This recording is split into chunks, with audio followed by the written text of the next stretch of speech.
مدرسہ البدر علوم القرآن میں علم حاصل کرنے جا رہا ہوں۔ بھائی ایک بات کہہ رہا ہوں، گستاخی معاف کرنا، مدرسے میں جا کر کیوں اپنا وقت برباد کر رہے ہو؟ کیا بات بولی آپ نے؟ آپ کو یہ باتیں بولتے ہوئے شرم نہیں آتی؟ آپ کس منہ سے ایسی غلیظ باتیں زبان سے نکالتے ہو؟ آپ کو پتہ بھی ہے کہ مدارس اسلامیہ تو اسلام کے قلعے ہیں، اور مدارس اسلامیہ کی تعلیم کے ذریعے سے زندگی کا حسن دوبالا ہو جاتا ہے، اللہ کی معرفت ملتی ہے، حق اور باطل کا فرق سمجھ میں آتا ہے، علم کے ذریعے سے دل کے اندھیرے دور ہو جاتے ہیں۔ کچھ سمجھے؟ معافی چاہتا ہوں، آپ تو بہت ناراض ہو گئے، چہرہ ٹماٹر جیسا لال ہو گیا۔ لیکن بھائی میں آج کل لوگوں سے سنتا رہتا ہوں کہ کوئی مدارس اسلامیہ کی تعریف کرتا ہے تو کوئی تنقید کرتا ہے، آخر اس کی حقیقت کیا ہے؟ ارے میاں، دنیا میں لوگ کیا نہیں بولتے۔ آج کی انٹرنیٹ کی دنیا میں لوگوں کی سوچیں بدل گئی ہے۔ جب عقل خراب ہو جاتی ہے تو انسانوں کی زبانیں بے لگام ہو جاتی ہے۔ دوست، پہلے ہمارے دماغ میں یہ بات بٹھانی چاہیے کہ ہم مسلمان ہیں، اللہ کے بندے اور آپ صلی اللہ علیہ وسلم کے امتی ہیں، اس لیے ہماری سوچ اسلامی ہونی چاہیے۔ لبرل لوگ جن کا اسلام سے کوئی تعلق نہیں، ان کی باتیں سن کر ہم مدارس اسلامیہ کے بارے میں غلط منہ نہ کھولیں۔ بھائی، مدارس اسلامیہ کی تعلیمات کے ذریعے سے ہی دین کی بنیادیں مضبوط ہوتی ہیں، اور جب دین مضبوط ہوتا ہے تو دنیا بھی سنور جاتی ہے۔ کچھ کھوپڑی میں آئی بات؟ جی بھائی، آپ کی بات میں اچھی طرح سمجھ رہا ہوں، لیکن کیا کہوں یار، آج کل لوگوں نے مدارس اسلامیہ کے بارے میں بہت بڑا پروپیگنڈا برپا کر رکھا ہے، اور خاص طور پہ کالجز اور یونیورسٹیز کے اسٹوڈنٹس میں ایک عام تعصب بنتا جا رہا ہے کہ مدارس اسلامیہ والے کچھ نہیں کرتے، دقیانوس ہوتے ہیں، پرانے دماغ کے لوگ ہوتے ہیں، پرانی کتابیں پڑھتے ہیں اور پڑھاتے ہیں، اور علماء کرام اور مدرسے کے طلباء کو آدھے دماغ کا سمجھتے ہیں۔ لا حول ولا قوت الا باللہ۔ بھائی، آپ جیسے انسان کی ذہنیت اتنی بدل گئی۔ ارے دوست، آج علم و عمل کی تنزلی کا دور ہے۔ جو مسلمان نماز پڑھ لے وہ اپنے آپ کو دیندار سمجھتا ہے، جو تہجد پڑھ لے وہ جنید بغدادی بن جاتا ہے، اور جو حج کر لے وہ اپنے آپ کو اسلام کا ٹھیکیدار سمجھتا ہے۔ دوست، ہم خواہشات کے پجاری بن چکے ہیں۔ عجیب بات تو یہ ہے کہ پڑھے لکھے ماں باپ جو دین اور دنیا کے برابر کا نعرہ لگاتے ہیں، وہ اپنی تمام اولادوں کو انگریزی تعلیم پڑھاتے ہیں، جبکہ مدارس اسلامیہ میں بھیجنے سے گھبراتے ہیں۔ ماں باپ سمجھتے ہیں کہ کہیں ہمارے بچے مدارس اسلامیہ میں جائیں گے تو وہ انوکھے انسان بن جائیں گے۔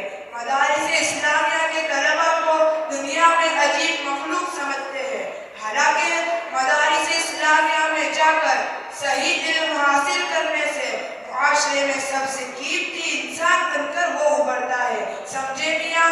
جی بھائی، آپ کی کئی باتیں بڑے پتے کی ہے، اور آپ تو یہ بات کر رہے ہیں کہ علم الہی حاصل کرنے والا معاشرے کا سب سے قیمتی انسان بن کر ابھرتا ہے، لیکن آج کے ٹیکنالوجی دور میں نئی جنریشن دنیا سے متاثر ہو کر علماء اور دینی طلباء کو کوئی اہمیت نہیں دیتا۔ اس لیے میری گزارش ہے کہ علماء کو سائنس اور دنیاوی علوم ضرور پڑھنے چاہیے۔ ارے میاں، آج دنیا میں ایک دوسرے سے آگے بڑھنے کی دوڑ لگ چکی ہے۔ آج ہم نے اپنی اولادوں کو ایسی تعلیم حاصل کرنے کے لیے اسکول اور کالج کی بھٹی میں جھونک دیا ہے جس سے وہ بڑے ہو کر 4 پیسے کما سکیں گے۔ آپ دیکھتے ہیں کہ صبح کے وقت ہزاروں کی تعداد میں بچے اور بچیاں اپنے گھروں سے اسکول اور کالج اور یونیورسٹیوں کی طرف جا رہے ہوتے ہیں۔ یہ سب اس لیے ہے وہ دنیاوی علوم کا حاصل کرنا ضروری سمجھتے ہیں، اور یہ بات جانتے ہیں کہ اس کے بغیر ان کو روزی نہیں ملے گی، فقیر بن جائیں گے۔ حالانکہ روزی تو صرف اللہ ہی دیتے ہیں، لیکن دوست، ہماری اولادوں کو اس سے پہلے ایک اور چیز کی ضرورت ہے، جسے اللہ کا دین کہتے ہیں۔ اگر یہ اولادیں دیندار نہ بنی اور دنیا میں